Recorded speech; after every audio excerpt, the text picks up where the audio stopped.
एक तो मेरे को ये कभी भी नहीं समझ में आया कि तुम जो भी कंपनी में चले जाओ, मैं कुछ भी प्रोफाइल में चले जाऊं, घूम फिर के हाथ में एक्सेल कैसे आ जाता है?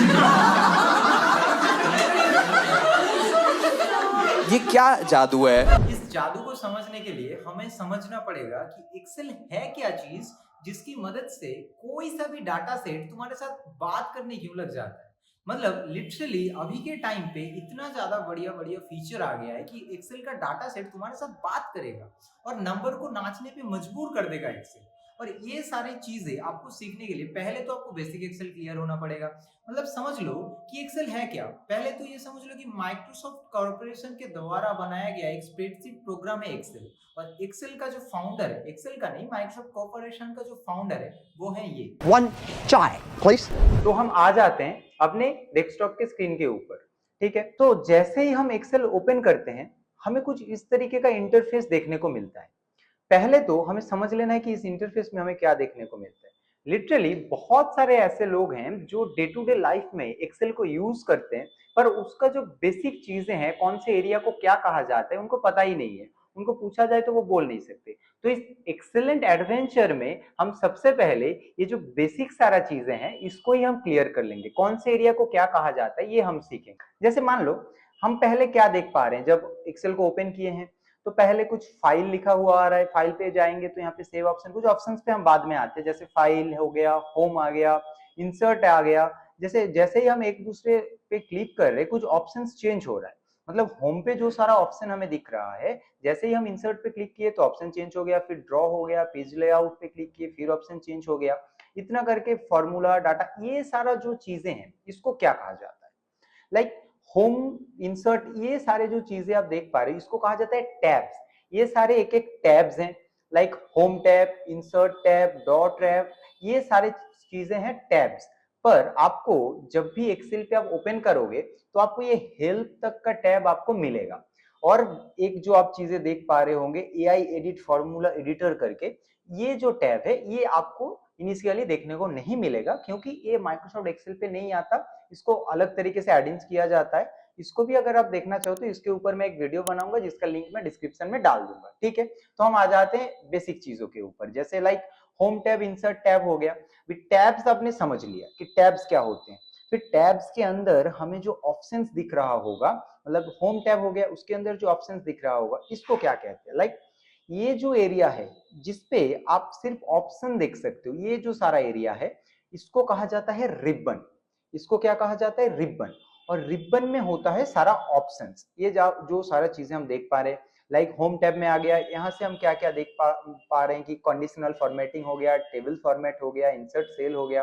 पर आपको ये यहाँ पे जो चैट जीपीटी फॉर एक्सेल है, ये चीजें और ये नंबर टू वर्ड, ये दो चीजें आपको नहीं मिलेगा क्योंकि ये भी एडिंग से आता है। आपको पता है क्या करना है, किस तरीके से आप जान सकते हो। ठीक है, तो हम जान गए कि टैब्स क्या होती हैं और रिबन क्या होता है।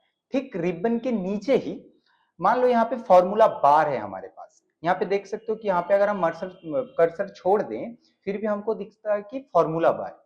कोई सा भी सेल हो जिसपे हम फॉर्मूला टाइप करते हैं वो हम फॉर्मूला बार पे देख सकते हैं। और फॉर्मूला बार के ठीक लेफ्ट साइड में ही जो है एक छोटा सा बॉक्स है जिसके ऊपर अभी तो फिलहाल B1 करके लिखा हुआ है। ये क्या है? अगर आपको बॉक्स को समझना है, मतलब ये बॉक्स का काम क्या है और बॉक्स को क्या कहते हैं, तो उसके लिए पहले हमको क्या समझना पड़ेगा? एक्सेल शीट का जो मेन एरिया है।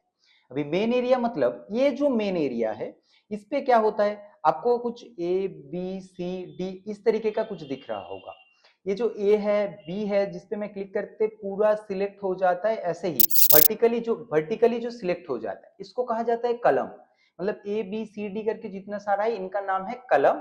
और लेफ्ट साइड पे आप देखोगे तो 1 2 3 करके आ रहा है। जैसे मैं 1 पे क्लिक करता हूँ हॉरिजॉन्टली एक सिलेक्शन हो जा रहा है। मतलब ये सारा जो है ये है रोज। मतलब ये हो गया आपका रोज और ये हो गया आपका कलम। ये हो गया कलम। कलम का नाम क्या होता है? अल्फाबेटिकल नाम होता है, जैसे A B C D करके, और नंबर्स में होता है रो। और जहां पे एक कलम और रो मिलता है और मिल के जो बॉक्स बनाता है उसको बोला जाता है सेल। लाइक आप यहाँ पे देख सकते हो, जस्ट लाइक हम यहाँ पे क्लिक करके रखते हैं तो हमें क्या देखने को मिलता है कि सी कलम के बिहाफ पे क्लिक है और यहाँ पे 6 वाले सेल के ऊपर, मतलब रोज के ऊपर क्लिक है। वहां पे एक बॉक्स बन रहा है, तो ये बॉक्स का कहा जाता है सेल। जैसे ही हम कहीं पे भी क्लिक करेंगे, किसी भी सेल पे क्लिक करेंगे, तो देखोगे कि ये जो छोटा सा बॉक्स है इसको कहा जाता है क्या, नेम बॉक्स। अभी नेम बॉक्स में देखोगे चेंज हो रहा है। जैसे मैं यहाँ पे क्लिक करता हूँ, यहाँ पे दिखा रहा है C5, तो मतलब क्या है कि कोई सा भी सेल हो, उस सेल का नाम इस बॉक्स पे दिखेगा। लाइक ये जो हमारा C वाला कलम है और यहाँ पे है मान लो 6 जो है रो है, ये दो मिलके क्या बनता है, 6C वाला कलम बनता है। इसको हम यहाँ से बॉर्डर भी दे सकते हैं, लाइक इस तरीके से ऑल बॉर्डर देंगे तो एक बॉक्स सा बन जाएगा। ये जो आपको बॉक्स दिख रहा है ये बॉक्स है, ये बॉक्स का नाम होता है सेल, और इस सेल का नंबर हमें कहाँ पे, नाम हमें कहाँ पे मिलता है, नेम बॉक्स पर।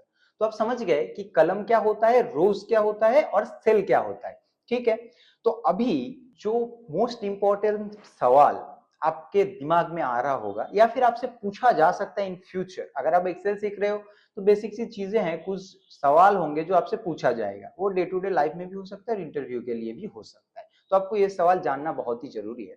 लाइक मान लो कि हमारे पास तो जो कलम है वो हम कहां तक देख पा रहे हैं, AC तक हम देख पा रहे हैं, पर जैसे ही मैं राइट एरो प्रेस करता हूँ, राइट एरो क्लिक करता हूँ, AC तक हम कलम देख पा रहे हैं, पर जैसे ही मैं राइट एरो क्लिक करता हूं तो देखोगे कि हमारे पास जो कलम है वो आता ही चला जा रहा है, मतलब खत्म ही नहीं हो रहे, जितना भी हम प्रेस करेंगे तो खत्म ही नहीं हो रहे।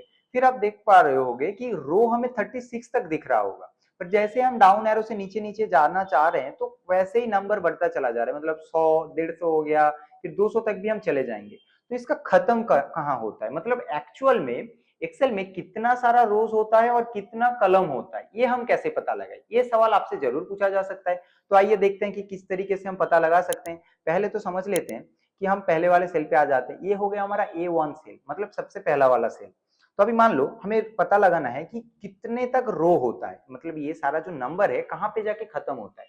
तो यहाँ पे हम क्या प्रेस कर सकते हैं, कंट्रोल डाउन एरो। जैसे ही हम कंट्रोल डाउन एरो प्रेस करेंगे वैसे ही आप देखोगे कि हम लास्ट रो पे पहुंच गए। लास्ट रो कितने नंबर का है, 1,48,576, मतलब यहां तक का रो मिल जाता है आपको, मतलब ये बहुत ह्यूज डाटा सेट है। अभी मान लो कि हम अगर कलम में देखना चाहे कि लास्ट कलम कौन सा है, तो कंट्रोल राइट एरो प्रेस करने से आप देखोगे बिल्कुल ही लास्ट वाले कलम में हम पहुंच गए, जिसका नाम है XFD। तो अब जस्ट इमेजिन करो कि एक्सेल में कितना ज्यादा डाटा आप इंसर्ट कर सकते हो, एनालाइज कर सकते हो। लाइक 1 लाख, तकरीबन 1.5 लाख तक का डाटा आप यहाँ पे इंसर्ट कर सकते हो। तो पहले जो मैंने कहा था कि एक्सेल क्यों यूज होता है, हर कंपनी में क्यों यूज होता है, शायद आपको सवाल का जवाब मिल गया है। अगर नहीं मिला है तो मैं आपको बता दूं कि अगले आने वाले वीडियोस में हम जब आप देखोगे कि कितना आसान होता है एनालाइज करना और डाटा को देख के कितना आसानी से हम डिसीजन ले सकते हैं, तो आप बोलोगे सच में एक्सेल हर जगह क्यों यूज होता है। इसका सवाल का जवाब जो है मेरे पास आ गया। तो हम आ जाते हैं फिर से, बैक जाने के लिए कंट्रोल लेफ्ट एरो प्रेस करना है और कंट्रोल अप एरो प्रेस करना है। तो हम फिर से A1 सेल पे आ गए। ये हो गया पूरा बेसिक चीजें, और यहीं पे खत्म नहीं होता। जैसे मान लो ये तो हमने देखा कि एक सीट पे कितना ज्यादा डाटा हम एनालाइज कर सकते हैं। तो ये सीट 1 हो गया, नीचे वाले जब आप देखोगे तो सीट 1 आ गया। हम सीट 2 भी ले सकते हैं जिसपे हम फिर से उतना ही सारा स्पेस हमें मिल जाता है। सीट 3 भी ले सकते हैं जिसमें भी उतना सारा स्पेस मिल जाता है। फिर उसके साइड पे देखोगे प्लस वाला पॉइंट जिसपे न्यू सीट करके लिखा हुआ आ रहा है, इस पे हम क्लिक करके आप जितना चाहो उतना सीट यहाँ पे इंसर्ट कर सकते हो, मतलब जो जितना डाटा आपको इंसर्ट करना है एक ही फाइल के अंदर सेव हो जाएगा। ठीक है, हमने समझ लिया कि एक्सेल का जो बेसिक इंटरफेस है ये जानना बहुत जरूरी था आपके लिए। अभी समझ लेते हैं थोड़ा सा बेसिक टास्क क्या होता है, बेसिक ट्रिक्स क्या होते हैं, कैलकुलेशन क्या होता है। देखो, अगर आपको लगता है कि एक्सेल क्या है और इसके जवाब में आपके पास आ रहा है कि एक्सेल तो एक बोरिंग कैलकुलेटर है, तो अभी भी आप स्टोन एज में जी रहे हो। एक्सेल बहुत एडवांस हो चुका है, पर हम एडवांस में तभी जा पाएंगे जब हमारे पास बेसिक्स क्लियर होंगे। तो हम देख लेते हैं कि पहले वाले तो कैलकुलेट कैसे किया जाता है। मान लो कि हम यहाँ पे टाइप कर लेते हैं, कुछ नंबर्स टाइप कर लेते हैं रैंडमली। इस सेल पे 25, 22 टाइप कर लिए, फिर 25 टाइप कर लिए, जितना आप मतलब रैंडमली हमने नंबर टाइप कर लिए। अभी कुछ बेसिक चीजें कर लेते हैं। मान लो कि हमें एक्सेल का जो नंबर है ये नंबर छोटा छोटा दिख रहा होगा, इसका साइज आपको इंक्रीज करना है। तो इसके लिए पूरे को ऐसे सिलेक्ट करना पड़ता है, लेफ्ट क्लिक करके आप ऐसे ड्रैग करोगे तो सिलेक्ट हो जाएगा। फिर आप होम टैब पे रिबन पे देखोगे, यहाँ पे फ्रंट करके एक बॉक्स है, यहाँ पे ऑप्शन मिल जाएगा जो ये इंक्रीज फ्रंट साइज करके लिखा हुआ आ रहा है कैपिटल ए। इस पे अगर क्लिक करोगे तो देखोगे फ्रंट इंक्रीज हो रहा है। या फिर यहाँ पे जो एक नंबर है, छोटा सा बॉक्स है फ्रंट साइज करके, यहाँ पे ड्रॉप डाउन पे क्लिक करके भी आप यहाँ से इंक्रीज कर सकते हो साइज अपने हिसाब से। और उसके ही बाजू में जो एक बॉक्स दिख रहा होगा फ्रंट करके, यहाँ से आप स्टाइल चेंज कर सकते हो। मतलब मैं जो सभी स्टाइल चाहूँ इस पे चेंज कर सकता हूँ। स्टाइल हमने चेंज कर लिया। अभी मान लो कैलकुलेट करके देखते हैं, बिल्कुल बेसिक सी चीज देखते हैं कि हम इसको प्लस करना चाह रहे हैं। मतलब बिल्कुल बेसिकली हम मोबाइल का कैलकुलेटर ओपन करके प्लस करते हैं, पर हम देखते हैं कि कैसे प्लस कर सकते हैं। एक चीज आपको ध्यान देने की जरूरत है कि एक्सेल में कोई भी फॉर्मूला टाइप करो तो सबसे पहले हमें क्या देना पड़ता है, इक्वल साइन। ठीक, तो हम सबसे पहले इक्वल साइन देंगे। अभी बिल्कुल लॉजिकली समझेंगे कि पहले नंबर जो है ये वो सारा नंबर हमें प्लस करना है। पहले नंबर को हम सिलेक्ट करेंगे, फिर प्लस वाला साइन जो है प्लस लगाएंगे, फिर जितना जो सेल है उसको सिलेक्ट करेंगे, जितना नंबर है उसको सिलेक्ट किए, फिर प्लस दिए, फिर नंबर सिलेक्ट किए, फिर प्लस दिए, फिर नंबर सिलेक्ट किए। ऐसे करके हम फिर नंबर को सिलेक्ट कर देंगे। लॉजिक सिंपल है कि हर एक सेल को मुझे प्लस करना है, तो एक सेल प्लस एक सेल ऐसे करके करके हम देंगे और फिर हमें प्रेस करना है एंटर। तो देखोगे इसका टोटल जो है वो हमारे पास बन के आ गया है, जो इनका टोटल बनता है। अभी मजे की बात यह है कि अगर ये तो हमने टाइप करा और फॉर्मूला राइट कर दिए और आंसर हमारे पास आ गया। अगर हम पहले डाटा में कुछ चेंजेस करते हैं तो मान लो इसका टोटल प्लस करके आया है 100, यहाँ पे 30 है, मैं अगर 25 कर देता हूँ, मतलब 5 घटा लेता हूँ, अगर एंटर करता हूँ तो क्या चेंज होगा? ध्यान से देखो, जैसे ही मैं प्लस पे क्लिक करता हूं तो आप देखोगे कि टोटल वाला जो हमारे पास नंबर था वो 95 हो गया, मतलब 5 उसमें से भी घट गया। तो इससे ये पता चलता है कि जब हम एक बार फॉर्मूला टाइप कर देते हैं तो अगर हम घटाएंगे अपने डाटा से तो वो जो फॉर्मूला जिस सेल पे टाइप हुआ होगा उस पे भी चेंजेस हो जाएगा। ठीक है, तो अभी कुछ फॉर्मेटिंग का भी देख लेते हैं आए हाथों। तो पहले जो नंबर्स है उनको हमें सिलेक्ट करना है, जिनको कलर करना है, मतलब फॉर्मेटिंग करना है, मान लो कलर फॉर्मेटिंग जो भी कह लो। तो यहाँ से पहले तो हम अगर बॉर्डर देना चाहे यहाँ से ऑल बॉर्डर कर देंगे, और फिर उसके बाजू में आपको एक फ्रंट कलर करके दिख रहा होगा, ये है फिल कलर और ये है फ्रंट कलर, मतलब कुछ डब्बा जैसा आपको दिख रहा होगा। ठीक है, तो इस डब्बे से क्या होता है कि अगर हमें सेल को पूरा कलर करना है तो हम इस डब्बे का यूज करेंगे। लाइक यहाँ पे ड्रॉप डाउन पे क्लिक करना है और जो भी आपको कलर चूज मतलब पसंद आए उसको चूज करिए, यहाँ पे क्लिक कीजिए तो ऐसा कलर फिल हो जाएगा। फिर आते हैं कि जो नंबर है वो ब्लैक एंड व्हाइट कलर में दिख रहा है। ऐसे नंबर को ब्लैक कलर में देखने से लगता है कि हम अपना फ्यूचर देख रहे हैं। आई होप आप समझ गए होंगे।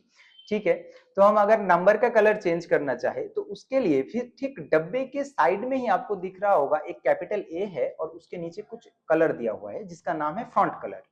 इस ड्रॉप डाउन पे क्लिक करके हम कोई सा भी कलर चूज करें तो हमारा डार्क फ्यूचर भी इस तरीके से ब्राइट हो सकता है। लाइक नंबर ब्राइट हो सकता है, आपका फ्यूचर की गारंटी मैं नहीं दे सकता जब तक आप सब्सक्राइब नहीं करते। ठीक है, तो ये था कुछ बेसिक चीजें जो हमारे एक्सेल में हमको जानना मतलब जरूरी है कि एक्सेल अगर हम यूज कर रहे हैं तो ये सब चीजें हमें पता होना चाहिए। ठीक है, तो इतना बेसिक आपके पास क्लियर हो गया। अभी एक्सेल पे अगर आपको मास्टरी हासिल करनी है और आपको पता है कि अभी एआई के बदौलत कोई काम नहीं होता, मतलब एआई को भी यूज करना है और जो नया टेक्नोलॉजी है उसको भी यूज करना है, नया फीचर जो है आपको यूज करना है, मतलब खुद को अपग्रेड करना है। तो एक्सेल पे आपको मास्टर बनने के लिए दो चीजें करने के लिए बहुत जरूरी है। पहले तो आपको लगातार खुद को अपडेट करना है, प्रैक्टिस करना है, और एक चीज जो है जो मोस्ट इंपॉर्टेंट है वो हमारे चैनल को सब्सक्राइब करना है। अगर आप सब्सक्राइब नहीं करोगे तो पूरा पता ही नहीं चलेगा कि कितना नया फीचर आ गया है।